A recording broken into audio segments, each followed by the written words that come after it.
नमस्कार दोस्तों, मैं आपका अपना आरडी सर स्वागत करता हूं आप सभी का रेप्लिकॉन एकेडमी के यूट्यूब चैनल पर। दोस्तों, आज हम बात करेंगे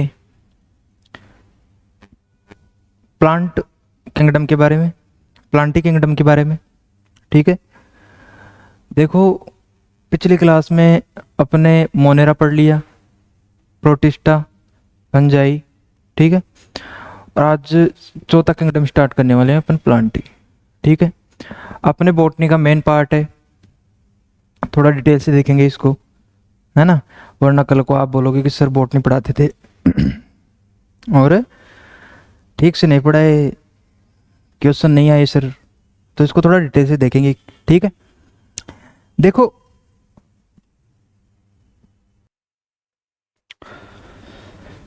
देखो, प्लांटी किंगडम को आगे डिवाइड किया गया, थेलोफाइटा, ब्रायोफाइटा, टेरिडोफाइटा, जिम्नोस्पर्म और एंजियोस्पर्म। ठीक है, इन पांचों क्लासेस के बारे में अपन आगे वो डिटेल से देखेंगे। आज थेलोफाइटा से स्टार्ट करते हैं। ठीक है, देखो, प्लांटी किंगडम जो है उसमें आपको नाम से पता लगा होगा कि प्लांटी किंगडम के अंदर सभी प्लांट्स को रखा गया है। ठीक है, आगे इनका फिर से क्लासिफिकेशन किया गया और इनको आगे डिवाइड किया गया, थेलोफाइटा, ब्रायोफाइटा, टेरिडोफाइटा, जिम्नोस्पर्म और एंजियोस्पर्म में। ठीक है, अब देखो, हेडिंग डालो आप, प्लांटी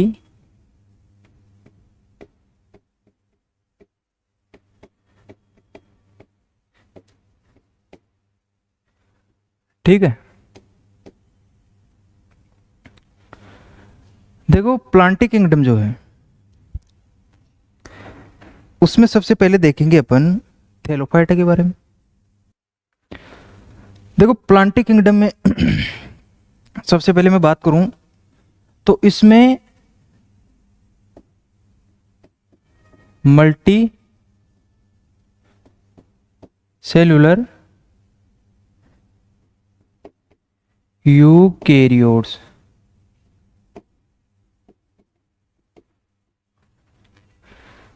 प्लांट।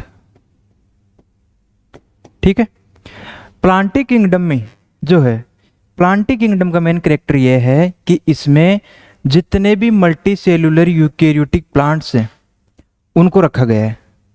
ठीक है, आगे डिवाइड इसको अब हम करेंगे। अगर ये प्लांट है, एक कैरेक्टर और लिख लो इसका,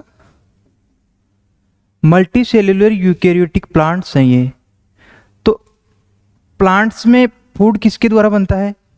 फोटोसिंथेसिस के द्वारा। ठीक है, तो इसमें फोटोसिंथेटिक पिगमेंट्स,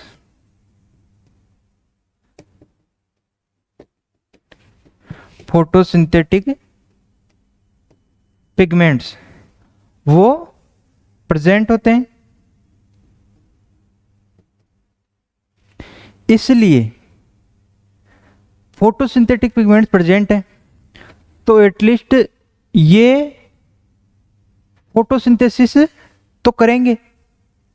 इसीलिए इनका एक कैरेक्टर ये बनता है कि ये मेंबर्स, प्लांटी किंगडम के जो मेंबर्स हैं वो क्या करते हैं? फोटोसिंथेसिस करते हैं, और इसलिए ये सारे के सारे क्या होंगे? ऑटोट्रॉपिक। ठीक है, या स्वयंपोषी। क्यों? क्योंकि ये फोटोसिंथेसिस के थ्रू अपने लिए फूड का फॉर्मेशन स्वयं करते हैं। ठीक है, अब देखो, यहां तक बात हो गई प्लांटी किंगडम की। आगे इसको डिवाइड करते हैं अपन 5 ग्रुप्स में, जिनमें पहला मैंने बताया आपको, पहला होगा थेलोफाइटा या एल्गी बोल दो। ठीक है, थेलोफाइटा, ब्रायोफाइटा, टेरिडोफाइटा, जिम्नोस्पर्म और एंजियोस्पर्म। कोई दिक्कत यहां तक? देखो,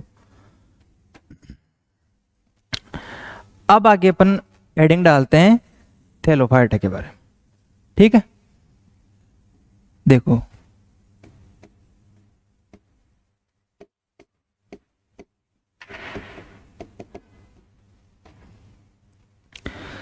देखो जो थेलोफाइटा ग्रुप है, थेलोफाइटा वर्ड सबसे पहले दिया था एडलीचर, ठीक है।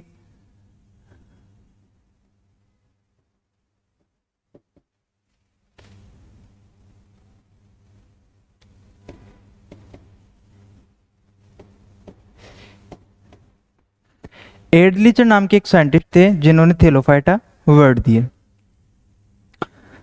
आगे इसके कैरेक्टर्स की बात करें अपन कि थेलोफाइटा मेंबर्स में कौन कौन सी सॉरी कैरेक्टर्स प्रेजेंट है, ठीक है। देखो जितने भी थेलोफाइट प्लांट्स हैं, ठीक है, उनमें वेस्कुलर सिस्टम प्रेजेंट नहीं होता, ठीक है, यानी कि वो नॉन वेस्कुलर प्लांट्स होते हैं। कौन से? थेलोफाइट्स। थेलोफाइट्स के जितने भी मेंबर हैं वो क्या होंगे? नॉन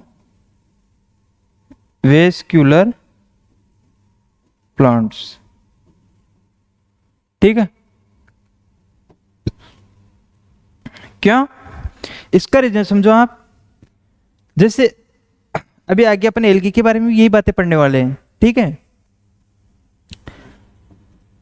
एल्गी है जैसे,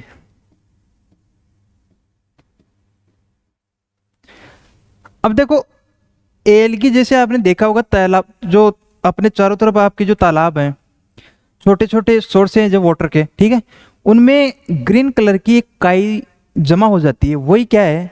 एल्गी, ठीक है।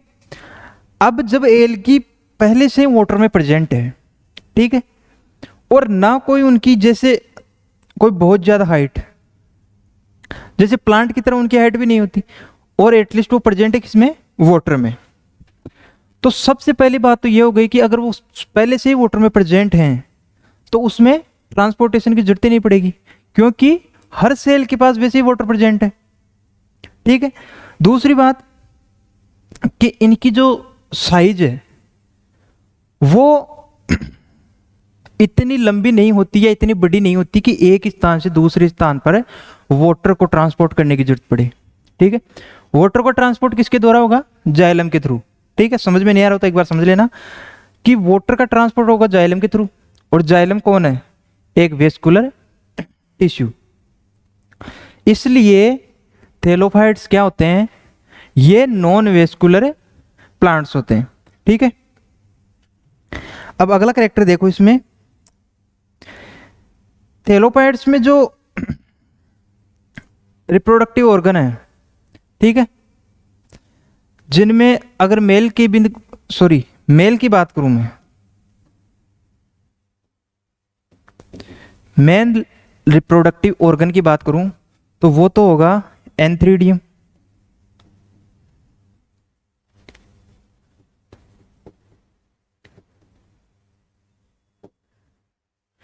ठीक है। फीमेल गेमेटिक ऑर्गन की बात करूं या रिप्रोडक्टिव ऑर्गन की बात करूं तो वो हो गया आपका ओगोनियम,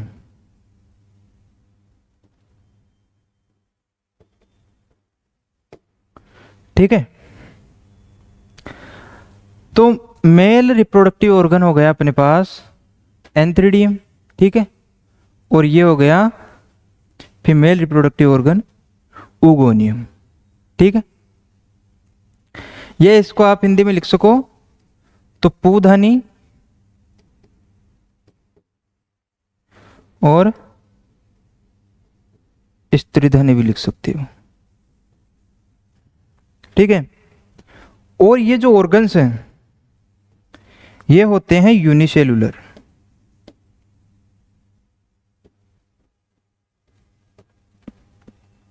क्या होते हैं?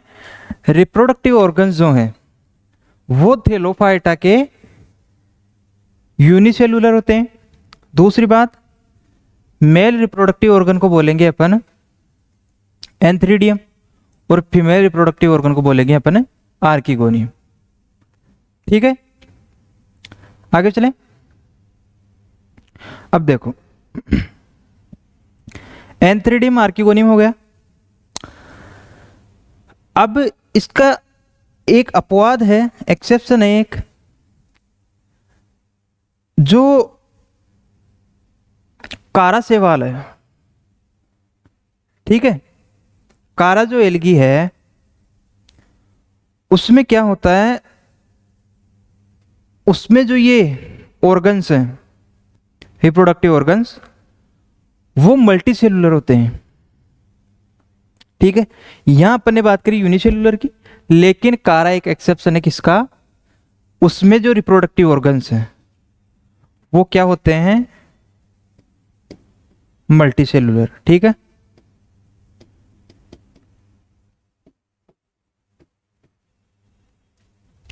ठीक है यहां तक। अब देखो आगे देखते हैं अपन, इनमें जो सेक्सुअल रिप्रोडक्शन है, ठीक है, वो होता है आइसोगेमस, एनाइसोगेमस और उगेमस टाइप का, है ना। उसके बारे में मैंने आपको बताया था कि आइसोगेमस यानी आकृति में समान, एनाइसोगेमस मानी जस्ट अपोजिट हो जाएगा किसका, आइसोगेमस का, यानी आकृति में असमान। उगेमस, उगेमस टाइप का क्या होता है, उगेमस के अंदर देखो, उगेमस टाइप का जो सेक्सुअल रिप्रोडक्शन होता है उसमें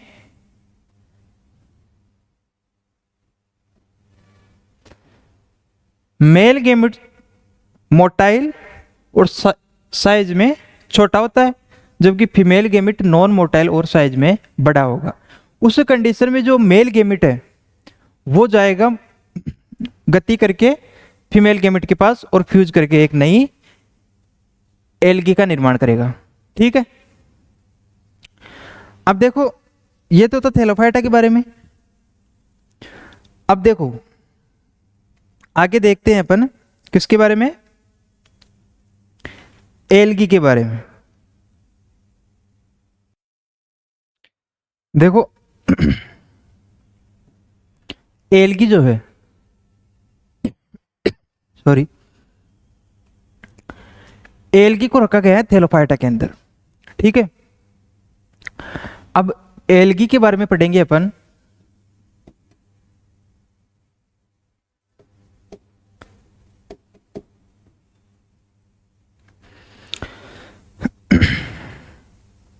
एल्गी जो है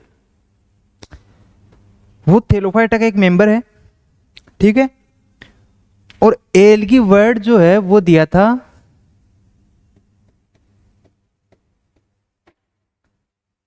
लीनियस ने, ठीक है। लीनियस के द्वारा दिए गया कौन सा वर्ड, एल्गी। और एल्गी के जो अध्ययन को अपन बोलेंगे वो बोलेंगे एल्गोलॉजी या फाइकोलॉजी।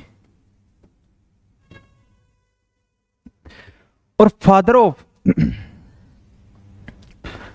दोबारा से समझना आप, एल्गी वर्ड दिया किसने, लीनियस ने, ठीक है। और जिस विज्ञान की शाखा के अंदर या स्टडी ऑफ एल्गी किसको बोलेंगे, एल्गोलॉजी को।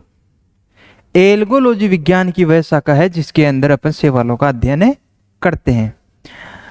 एल्गोलॉजी बोल दो या फाइकोलॉजी एक ही बात है, ठीक, यहां तक दिक्कत नहीं कोई। अब आगे बात करते हैं अपन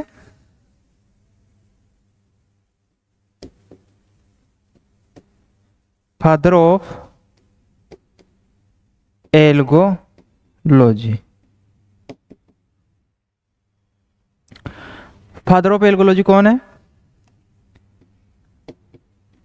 एफी फ्रिश।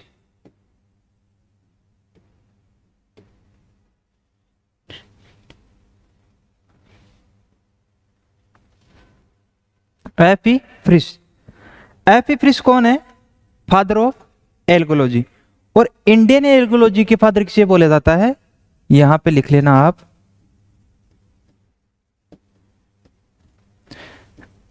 MOP आयंगर।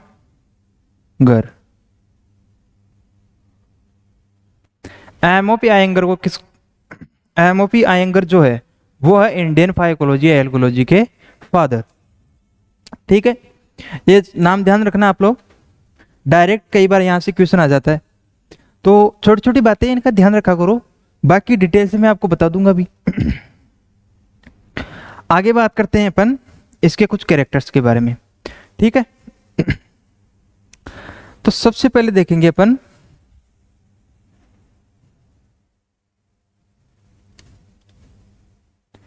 देखो कि एल्गी कहाँ कहाँ प्रेजेंट होती है।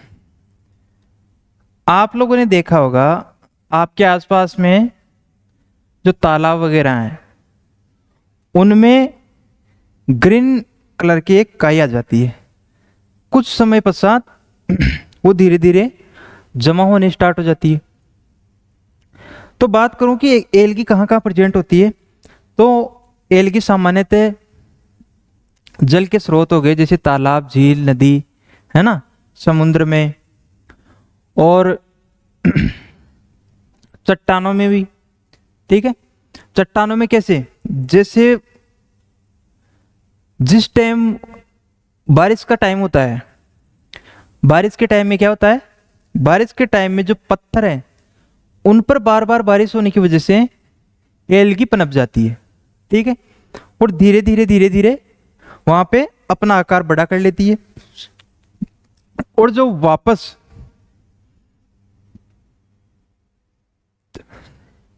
बारिश का टाइम निकल जाता है तो धूप की वजह से वो सूख के वापस वहां से नष्ट हो जाती है। ठीक है, तो ये तो बात हो गई कि एल्गी कहाँ कहाँ प्रेजेंट होती है। ये लिखने की जरूरत है क्या, ये आप खुद लिख लिया करो, कई बार छोटी छोटी बातें इनको लिखने की जरूरत नहीं है वैसे, लेकिन फिर भी आप अपने लेवल पर इन चीजों के शॉर्ट्स नोट्स या कैसे भी तैयार कर सकते हो, आप हिंट के तौर पे लिख लिया करो। आगे अपन बात करते हैं इसके बारे में। ठीक है, देखो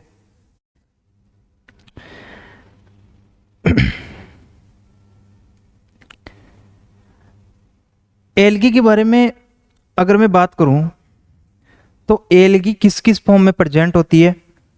देखो फॉर्म से मतलब क्या है, यहां पे एल्गी एक तो होती है कि कॉलोनी के रूप में प्रेजेंट हो। ठीक है, इसमें ये एल्गी हो गई, ये एल्गी हो गई, ये एल्गी हो गई, तो एक कॉलोनी बना ली। कॉलोनी का मतलब समझते हो ना आप लोग, जैसे आप कहीं रहते हो तो बहुत सारे लोग जहां रह रहे हैं उसको बोल देते हैं अपन कॉलोनी। आपने सुना होगा जैसे आप अपनी कॉलोनी में रहते हो तो एक से ज्यादा लोग रहते हो ना, वैसे ही एक तो ये कॉलोनी की फॉर्म में प्रेजेंट रहती है। ठीक है, कुछ एल्गी यूं धागे के समान प्रेजेंट रहती है। ठीक है, कुछ एल्गी जो है वो तंतुनुमा होती है, कैसे, यूं। ठीक है, छोटे छोटे तंतु निकले रहते हैं। ठीक है, और मैं बात करूं तो कुछ यूनिसेल्युलर एल्गी भी है। अपन ने शुरू में बात करी थी कि थैलोफाइटा में उन मेंबर्स को रखा गया है जो मल्टीसेल्युलर यूकेरियोट्स हैं। ठीक है, लेकिन इसका अपवाद कौन है, यूनिसेल्युलर एल्गी। कौन सी है, यूनिसेल्युलर एल्गी। देखो क्लोरेला जो है, क्लोरेला एक ऐसी एल्गी है जो यूनिसेल्युलर है। कॉलोनी की बात करूं मैं तो वोल्वोक्स ऐसी एल्गी है जो कॉलोनी की फॉर्म में प्रेजेंट रहती है, एक से ज्यादा वोल्वोक्स के मेंबर एक साथ प्रेजेंट रहते हैं। ठीक है, अब देखो जो तंतुमय शैवाल है, ठीक है, या फिलामेंट के रूप में प्रेजेंट रहते हैं, उनका एग्जाम्पल जो है वो लिख लेना आप, स्पायरोगायरा,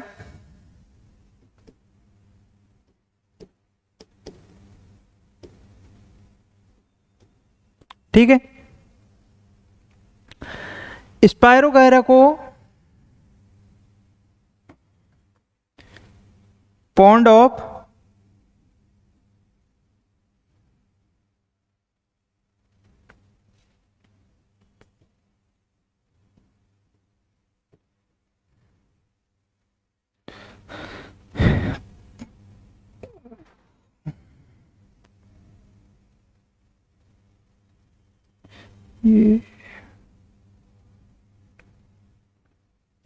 पॉन्ड ऑफ रेशम या तालाब का रेशम भी बोलते हैं किसको, स्पायरोगायरा को।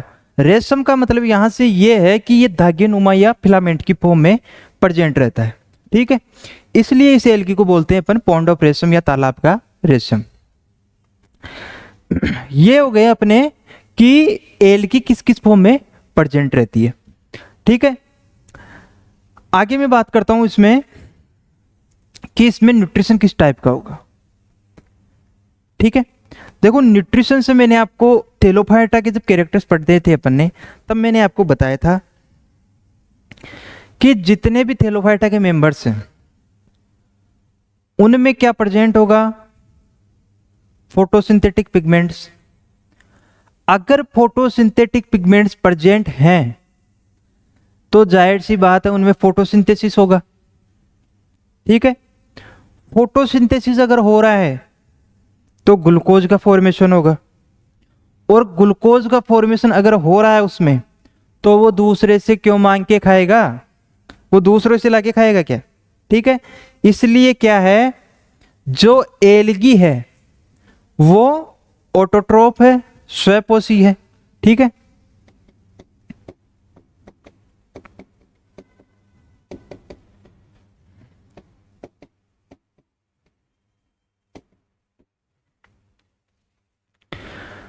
ये क्या है, स्वपोषी।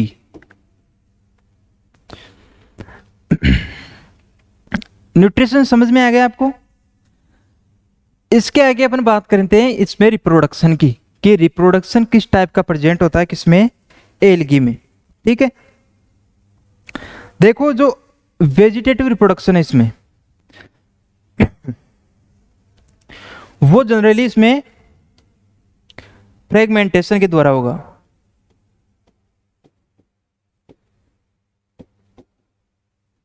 ठीक है। वेजिटेटिव रिप्रोडक्शन किसके द्वारा होगा, फ्रेगमेंटेशन के द्वारा। अब देखो एसेक्सुअल रिप्रोडक्शन जो है वो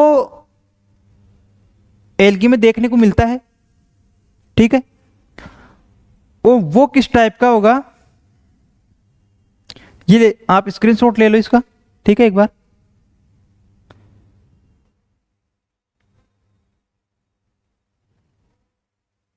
ले लिया, चलो।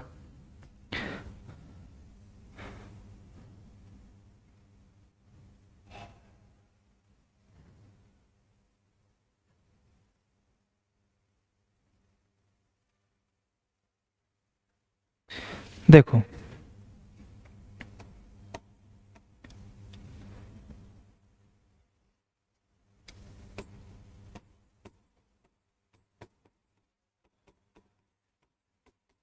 वेजिटेटिव किसके द्वारा होगा, फ्रेगमेंटेशन,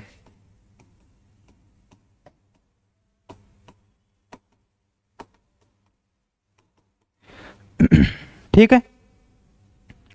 फ्रेगमेंटेशन के द्वारा होगा कौन सा रिप्रोडक्शन, वेजिटेटिव रिप्रोडक्शन। अब बात करते हैं अपन एसेक्सुअल के बारे में।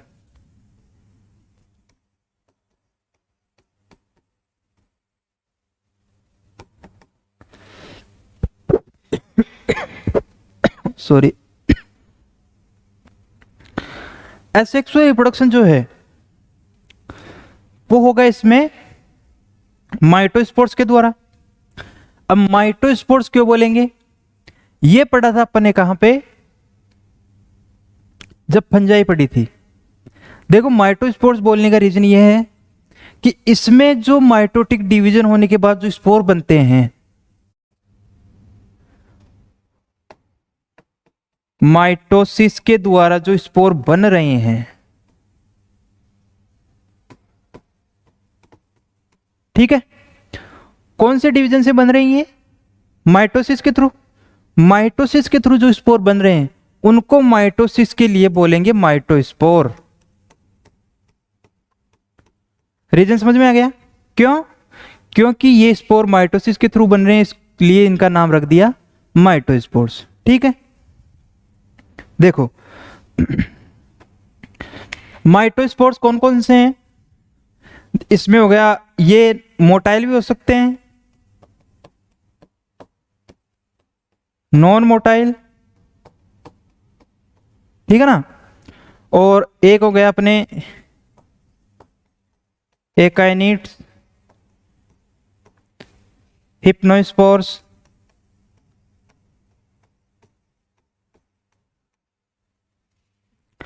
तो ये हैं कुछ माइटोस्पोर्स के नाम। ठीक है। अब अपन बात करेंगे कि एल्गी में जो सेक्सुअल रिप्रोडक्शन है वो कौन कौन सा प्रेजेंट है। देखो सेक्सुअल रिप्रोडक्शन के बारे में अपन देखेंगे। अब सेक्सुअल रिप्रोडक्शन वही है आइसोगेमस, एनाइसोगेमस और ओगेमस टाइप का। पहला लिखो इसमें आप आइसोगेमस, ठीक है ना। आइसोगेमस मतलब आइसोगेमस यानी आकृति में समान। इसको इस हिसाब से याद रखो आप, आइसोगेमस यानी आकृति में समान। आकृति का मतलब है मॉर्फोलॉजी से कि उसका आकार कैसा है, बाहर से वो कैसा दिखता है। ठीक है। यानी आकृति में समान, मॉर्फोलॉजी में समान और फिजियोलॉजिकली, ठीक है, फिजियोलॉजिकली क्रियात्मक रूप से वो क्रियाएं कैसी करता है इसके बेसिस पे ये डिफरेंट होते हैं। डिफरेंस से मतलब किससे हैं? इससे बताओ। डिफरेंस से मतलब है कि मेल और फीमेल गेमिट्स, ठीक है ना। तो आइसोगेमस का मतलब हो गया आकृति में समान, मॉर्फोलॉजी में सेम, जबकि फिजियोलॉजिकली डिफरेंट होते हैं, ठीक है ना। तो आइसोगेमस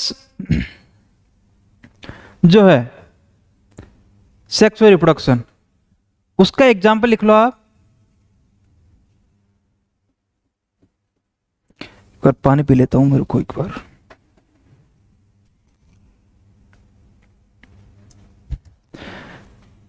देखो इसका एग्जाम्पल एक तो हो गया आपके स्पायरोगायरा, जिसको अपन ने क्या बोला था? तालाब का रेशम, ठीक है ना। तालाब के रेशम में कौन सा सेक्सुअल रिप्रोडक्शन होगा? आइसोगेमस। एक लिख लो आप यहां पे क्लेमाइडोमोनास डिब्रियाना, ठीक है ना।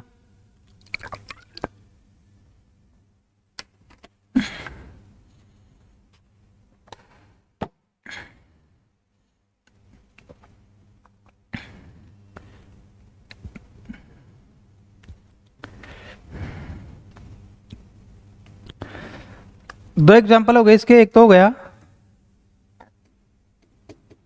स्पायरो कायरा, दूसरा हो गया क्लेमाइडो मोनास डिब्रियाना, ठीक है ना। अगर थोड़ी बहुत स्पेलिंग मिस्टेक हो ना तो आप उसको सही कर लेना, ठीक है। देखो ये तो हो गया अपने आइसोगेमस। दूसरा लिखो आप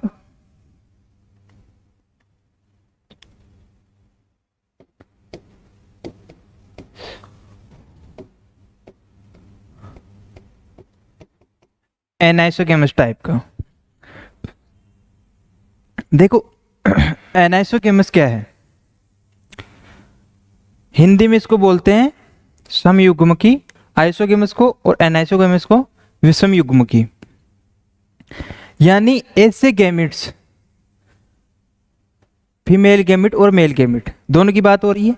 यानी ऐसे गैमिट्स जो मॉर्फोलॉजिकली डिफरेंट हो लेकिन फिजियोलॉजिकली वो सेम हो, ठीक है, उसको बोलेंगे अपन एनाइसोगेमस सेक्सुअल रिप्रोडक्शन। इसका एग्जाम्पल लिख लो आप। एक तो हो गया यूडोराइना, ठीक है। यूडोराइना क्या है? यूडोराइना एक एल्गी है जिसमें एनाइसोगेमस टाइप का सेक्सुअल रिप्रोडक्शन होता है। एक लिख लो आप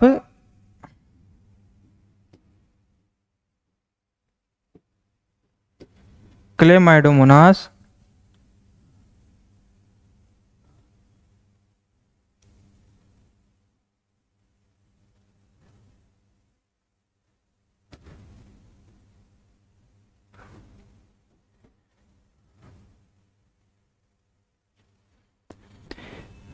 यूडोराइना हो गया, दूसरा हो गया क्लेमाइडोमोनास ब्रानी, ठीक है।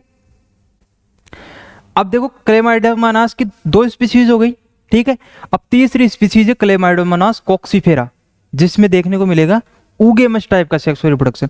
तो क्लेमाइडोमोनास की जो अलग अलग स्पीसीज है उनमें अलग अलग रिप्रोडक्शन देखने को मिलेगा, ठीक है। तीसरा लिखते हैं अपन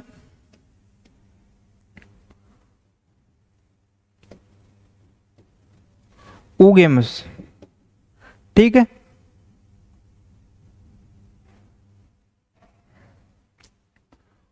ऊगेमस टाइप का जो सेक्सुअल रिप्रोडक्शन है, ठीक है ना,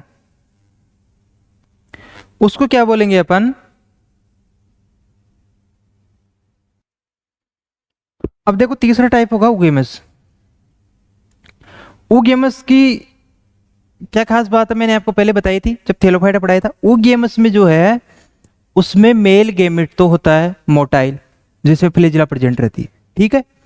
और फीमेल गेमिट मेल गेमिट की कंपैरिजन में शेप और साइज में बड़ा होता है, ठीक है, और वो नॉन मोटाइल होता है। इसलिए मेल गेमिट जो है वो क्या करेगा, गति करके फीमेल गेमिट के पास जाएगा, ठीक है, और वहां फ्यूजन करके एक नई एल्गी का निर्माण करते हैं। तो डिफरेंस क्या है? ये तो हो गया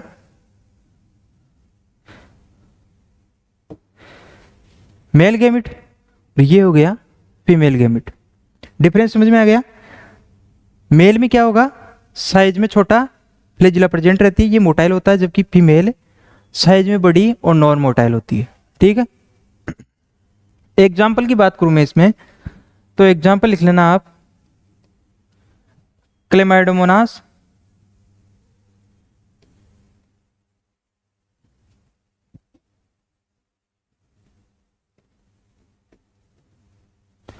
कॉक्सीफेरा,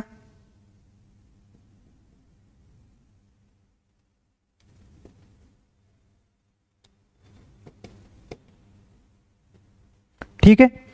दूसरा लिख लो आप वोलवॉक्स, और एक लिख लो Fucus,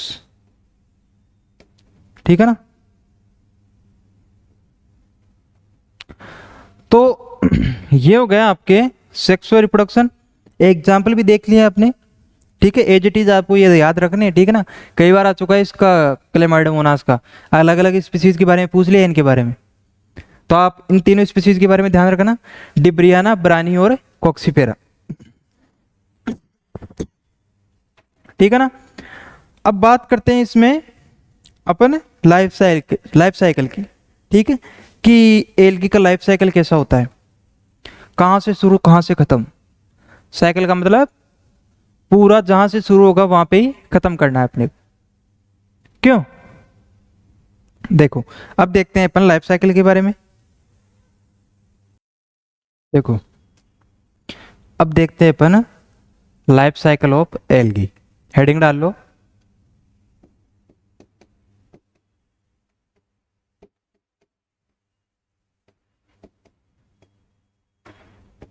life cycle of algae. Algae का लाइफ साइकिल कैसा होता है, ठीक है।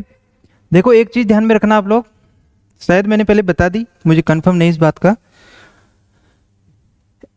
एल्गी का जो मुख्य प्लांट होता है, मेन प्लांट जो है, ठीक है, जिसमें आगे रिप्रोडक्शन होगा उसकी बात कर रहे हैं अपन। मेन प्लांट यानी जिसमें आगे रिप्रोडक्शन होके और अपनी संतति बनाएगा। मेन प्लांट वो हमेशा क्या होता है, हेप्लॉइड, ठीक है। जबकि अब अपने बॉटनी में क्या है, बॉटनी ले लो या जूलॉजी, पूरी बायोलॉजी में एक्सेप्शन बहुत है। जबकि डिप्लॉयड होता है किसमें, ब्राउन एल्गीज में।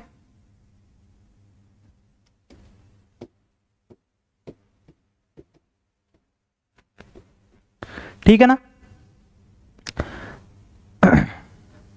मेन प्लांट जो है एल्गी का वो क्या होता है, हेप्लॉइड, बल्कि जबकि डिप्लॉयड होता है किसमें, ब्राउन एल्गीज में। ठीक है, अब स्टार्ट करते हैं अपन लाइफ साइकिल इनका। तो ये चीज ध्यान रखना आप लोग।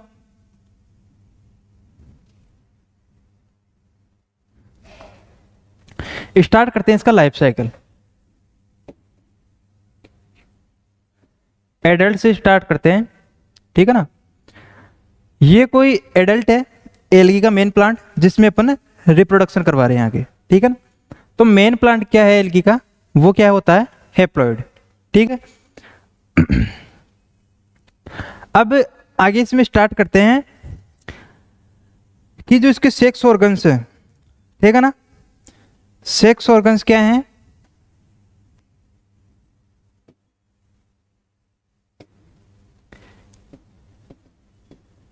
एंथ्रीडियम और ओगोनियम, मेल गैमिट और फीमेल गैमिट। ठीक है, अब मेल गैमिट से क्या होगा, मेल गैमिट से मेल गैमिट बनेगा, ठीक है, और फीमेल गैमेटिक ऑर्गन से फीमेल गैमिट बनेगा। ठीक है ना। अब देखो, ये तो है दोनों के सेक्स ऑर्गन्स।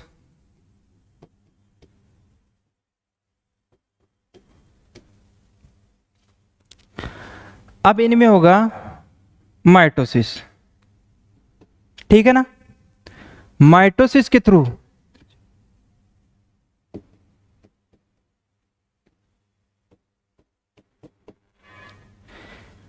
एंथ्रीडियम से मेल गैमिट एंथ्रेजोइड या पुमणु बनेगा, ठीक है, और उगोनियम यानी फीमेल गैमिट से बनेगा, sorry female female reproductive organ से बनेगा क्या, फीमेल गैमिट, जिसको बोलेंगे अपन एग। ठीक है ना। ये दोनों भी एन बनेंगे। और कौन सा डिवीजन होगा, माइटोसिस। जब एन से एन बनता है तो मैंने आपको बताया था कौन सा डिवीजन होगा, माइटोसिस। ठीक है, जैसे को तैसा, इससे याद रखना आप, जैसा एक और वैसा बाप, तो कब कौन सा डिवीजन होगा, जैसा बाप वैसा बेटा, तो माइटोसिस। ठीक है ना। अब आगे क्या होगा, एग और एंथ्रेजोइड दोनों करेंगे फर्टिलाइजेशन, और यहां पे बनेगा जाइगोट। ठीक है ना।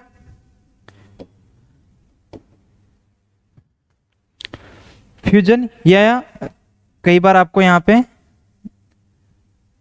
सिनगे में भी देखने को मिलेगा। एक ही बात है, फ्यूजन या सिनगे में बोल दो या फर्टिलाइजेशन बोल दो। ठीक है ना। अब जाइगोट बनने के बाद जाइगोट में कौन सा डिवीजन होगा, जाइगोट में यहां पे होगा मियोसिस।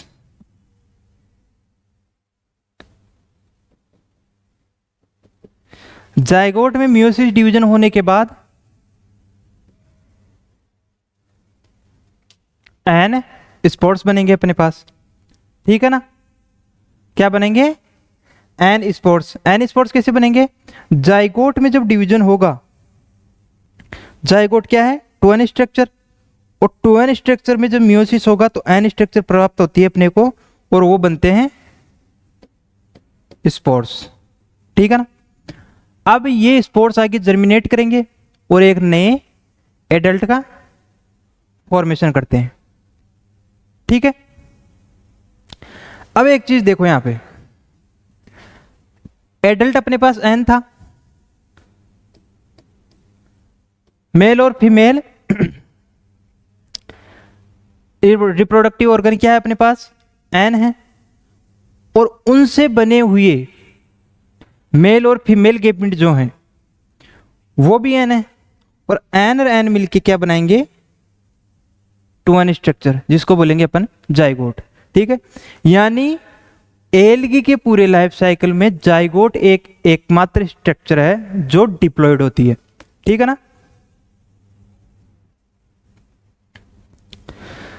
तो जाइगोट वाला जो पार्ट है उसको बोलते हैं अपन स्पोरोफाइट, ठीक है ना। इसको बोलेंगे अपन गेमिटोफाइट,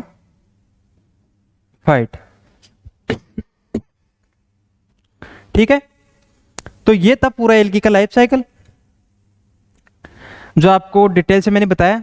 अगर फिर भी आपको कहीं दिक्कत आ रही है ना, तो एक बार या तो वीडियो को वापस से देखना आप, या मुझे कमेंट करके बताना, ठीक है। तो दोस्तों एल्गी के जनरल कैरेक्टर्स की अपन ने बात के लिए डिटेल से, कल अपन इसकी कुछ स्पीसीज के बारे में पढ़ेंगे। आगे इसकी जो क्लासेज हैं, फियोफाइसी और क्लोरोफाइसी और रोडोफाइसी, 3 क्लासेज में इसको डिवाइड किया गया है, उनके बारे में अपन पढ़ने वाले हैं कल, ठीक है ना। तब तक के लिए आप इसका रिवीजन करके आइएगा, काफी हेल्पफुल होगा आपको आगे समझने में, ठीक है। मिलते हैं कल नई क्लास के साथ, तब तक के लिए नमस्कार।